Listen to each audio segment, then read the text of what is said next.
Hola y bienvenidas y bienvenidos. Hoy vamos a sumergirnos en un tema que a primera vista puede parecer muy específico, pero que la verdad es que esconde una historia fascinante sobre organización, sobre poder y sobre comunidad. Vamos a explorar los modelos de liderazgo en las primeras comunidades cristianas, basándonos, claro, en lo que nos cuentan sus propios textos fundacionales. Y la misión que tenemos por delante es intentar resolver una especie de puzzle. Por un lado está la imagen que tenemos hoy de una iglesia. Si piensas en ello, casi siempre nos viene a la cabeza una figura central, ¿no? Un pastor, un sacerdote, alguien al frente. Es la imagen que tenemos grabada. Vale, vamos a analizar esto. ¿Qué pasa si esa imagen tan común y tan aceptada, pues no encaja del todo con el plan original? Los documentos que tenemos delante nos presentan una estructura que parece, de otro mundo en comparación. Así que la pregunta es, ¿podemos reconstruir cómo era realmente ese modelo de liderazgo original? Porque la diferencia, la verdad, es bastante radical. Es un punto de partida excelente, porque no estamos hablando de un simple detalle administrativo. Tocar la estructura de liderazgo es tocar el ADN de una organización. Define cómo se distribuye la autoridad, cómo se rinden cuentas y, en última instancia, qué tipo de comunidad se fomenta. La diferencia entre un líder único y un equipo de líderes es abismal y tiene consecuencias en absolutamente todo lo que hace ese grupo. Entiendo. O sea que no es solo cambiar un nombre en un organigrama, es cambiar la filosofía entera de cómo funciona el grupo. Y para empezar a montar este puzzle, la primera pieza que encontramos en el material es en realidad una pieza que falta. Y es una ausencia muy llamativa. No hay ni un solo caso en todo el Nuevo Testamento de una iglesia local que estuviera gobernada por un único pastor. Ni uno. Y esa ausencia es lo que en historia se llama un argumento desde el silencio. Pero en este caso, es un silencio ensordecedor. Si un modelo que hoy es prácticamente el estándar no aparece ni una sola vez en los documentos de origen, la primera pregunta que debemos hacernos es, ¿qué había en su lugar? Exacto. Y la respuesta que ofrecen los textos es consistente. En lugar de esa figura única, lo que existía era un modelo de gobierno colectivo. El liderazgo no recaía en un individuo, sino en un grupo de personas, un consejo de ancianos. A veces se usa el término más técnico de presbíteros. Ambos términos son fundamentales. Y es importante aclarar que anciano, o presbíteros en griego, que es de donde viene presbítero, no se refería necesariamente a alguien de edad avanzada, aunque a menudo coincidía. Se refería sobre todo a la madurez espiritual, al carácter probado y al respeto que esa persona se había ganado en la comunidad. Era un título de respeto, no de edad. Vale, entiendo el concepto. Un liderazgo de equipo formado por gente respetada. Pero esto podría quedarse en una teoría bonita. Lo que me parece más potente es un ejemplo práctico que se menciona, uno que lo baja a la tierra de una forma muy vívida. Está en la Carta de Santiago, capítulo 5. Describe una situación muy humana y muy directa. Si alguien en la comunidad está enfermo. Una de las situaciones más vulnerables y que más cuidado pastoral requiere. Justo. Y el texto no dice que llame al pastor, ni al líder. Lo que dice, y es muy específico, es que llame a los ancianos de la iglesia. En plural. En plural. No es una llamada a un individuo, es una llamada a un equipo. Es que ese matiz lo cambia todo. No estamos hablando de una reunión para aprobar los presupuestos. Estamos hablando del cuidado pastoral en su forma más pura y directa. La responsabilidad de orar, de dar consuelo, de acompañar a alguien en su sufrimiento no recaía sobre los hombros de una sola persona. Era una responsabilidad compartida por un cuerpo colegiado. Cuesta no pensar en la figura del pastor actual, a menudo sobrecargado, que tiene que ser un orador brillante, un consejero, un gestor y además estar disponible emocionalmente para todo el mundo. Este modelo parece repartir esa carga. Completamente. Sugiere un sistema con varias ventajas intrínsecas. Primero, la distribución de la carga, como dices. Segundo, la diversidad de dones. Quizás un anciano era un gran oyente, otro tenía una palabra de sabiduría práctica y un tercero era simplemente una presencia tranquilizadora. La persona enferma recibía el cuidado de un equipo, no dependía de las fortalezas o debilidades de un solo individuo. Claro. Y tercero, crea un sistema de apoyo mutuo dentro del propio liderazgo. Se cuidan entre ellos mientras cuidan a la comunidad. El modelo, como se desprende del material, era flexible. El número de ancianos seguramente dependía del tamaño de la congregación. No era una burocracia rígida, sino un organismo vivo. Vale, entiendo lo del Consejo de Ancianos, me queda claro ese pilar. Pero entonces me surge una duda inmediata. ¿Qué pasa con la figura del obispo? Porque hoy en día, en la mayoría de las tradiciones, son roles completamente distintos, casi como comparar a un jefe de departamento con el CEO de la empresa. Se mencionan ambos en los textos como si nada. Esa es la pregunta clave, y nos lleva a la segunda pieza del puzzle, que es la terminología. La percepción que tienes es la correcta. Hoy existe una jerarquía muy clara, pero lo sorprendente es que, según los textos fundacionales, los términos anciano, presbiteros, y obispo, episcopos, se usaban de forma intercambiable. Espera un momento. ¿Quieres decir que no eran dos cargos diferentes? No, Sino dos palabras para la misma función. exactamente. Eran sinónimos funcionales. Si miramos la etimología griega que se presenta en las fuentes, la lógica es aplastante. Anciano, como decíamos, se refiere a quien es la persona, alguien de carácter maduro. Obispo, que viene de episcopos, significa literalmente supervisor o vigilante. Este término describe lo que hace la persona, supervisar el bienestar de la comunidad. Ah, o sea que anciano es el carácter y obispo es la tarea. Justo. Uno es la cualificación y el otro es la descripción del trabajo. Es una forma perfecta de resumirlo. Un anciano, por su madurez, era la persona idónea para ejercer la función de supervisor. Los textos usaban ambas palabras para iluminar distintas facetas del mismo rol. No eran peldaños en una escalera corporativa, eran descripciones de un mismo puesto. Suena lógico, pero es una idea tan contraria a 2000 años de tradición posterior que supongo que hace falta una prueba bastante contundente. ¿Hay algún pasaje en los textos que ponga estas dos palabras juntas de una forma que no deje lugar a dudas? La hay, y es probablemente la evidencia textual más clara y directa sobre este tema. Se encuentra en el libro de los Hechos, capítulo 20.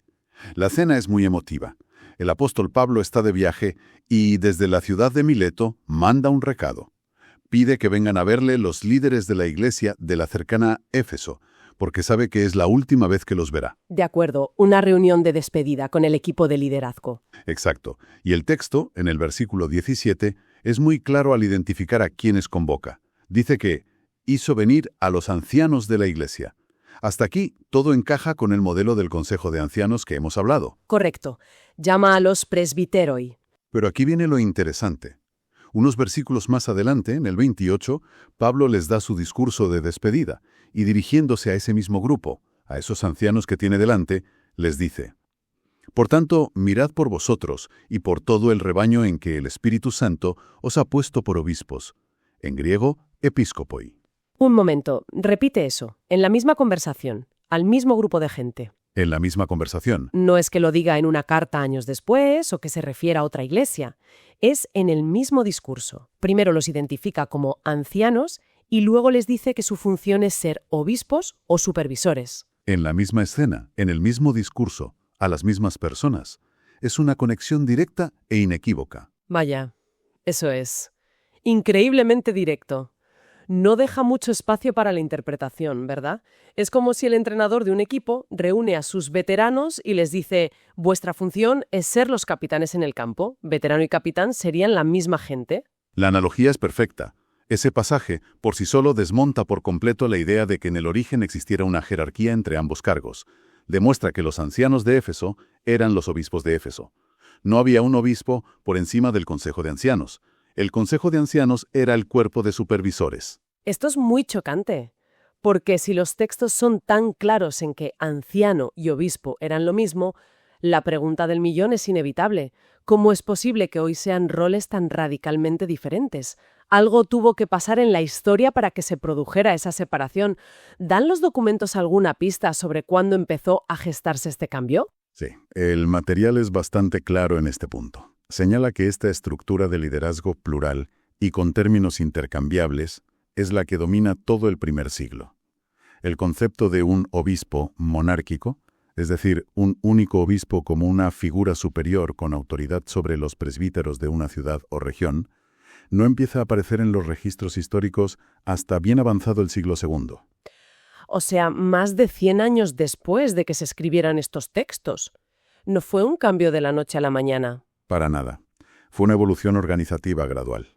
Los historiadores debaten las razones. Quizás el crecimiento exponencial de las comunidades hizo necesaria una mayor coordinación. Quizás la lucha contra ciertas herejías requería una voz de autoridad más unificada. O simplemente fue una adaptación a las estructuras de liderazgo del Imperio Romano que les rodeaba.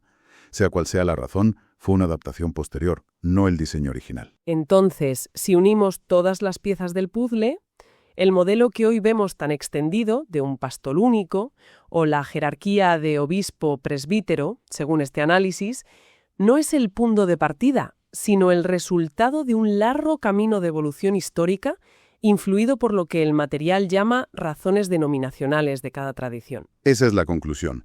Y creo que es crucial que nos detengamos un momento en las implicaciones de ese modelo original, porque no es solo una curiosidad histórica.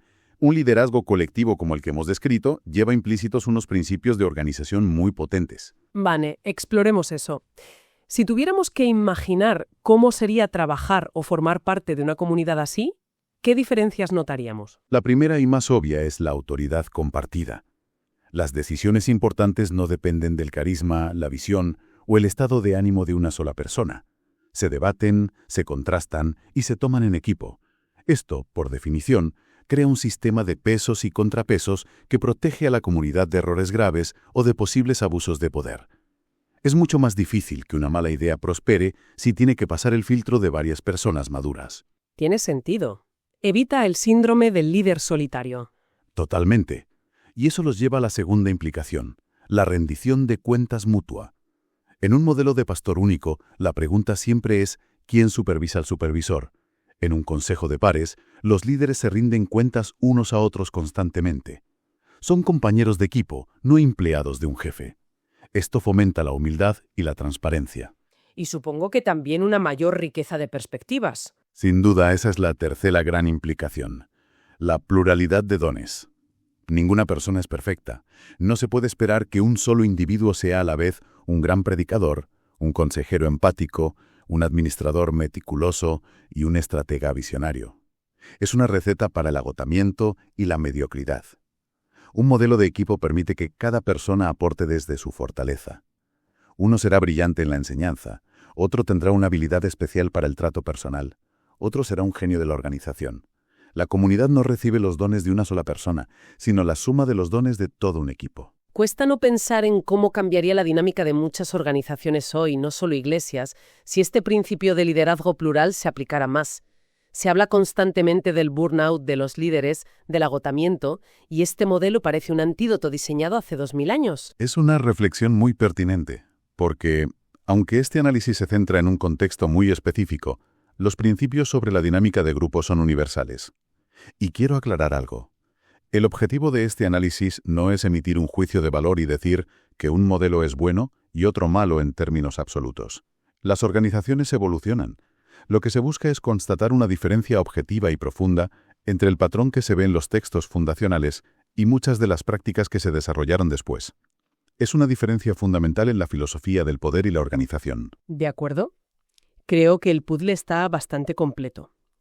Si tuviéramos que resumir el dibujo final que hemos reconstruido a partir de las piezas que nos daba el material, ¿cuáles serían los trazos principales? Primero, el modelo de gobierno original no era el de un líder único, sino el de un equipo, un consejo de ancianos o presbíteros. La autoridad era plural, no individual. Segundo, los títulos que hoy vemos como jerárquicos, anciano y obispo, en realidad se usaban como sinónimos para describir a las mismas personas desde ángulos diferentes, su carácter y su función. Y tercero, la figura del pastor único o la estructura jerárquica que eleva al obispo por encima de los presbíteros son el resultado de una evolución histórica posterior, no el punto de partida que encontramos en los textos. Es un resumen muy preciso, y si me permites, todo lo que hemos analizado se ha centrado en la estructura del liderazgo, en el organigrama, por así decirlo. Pero esto nos deja en el umbral de una pregunta final, una reflexión para que cada uno se la lleve. Adelante. Si la arquitectura de la organización era tan radicalmente diferente, colectiva en lugar de individual, ¿cómo afectaba eso no solo a las grandes decisiones, sino a la vida cotidiana, a la cultura de la comunidad? Pensemos en cosas concretas. ¿Cómo se resolvía un conflicto interno? ¿Cómo se gestionaba el desacuerdo entre los propios líderes? ¿Qué tipo de comunicación se fomentaba en un grupo donde el poder estaba distribuido? La cuestión trasciende lo teológico y se mete de lleno en la sociología de las organizaciones.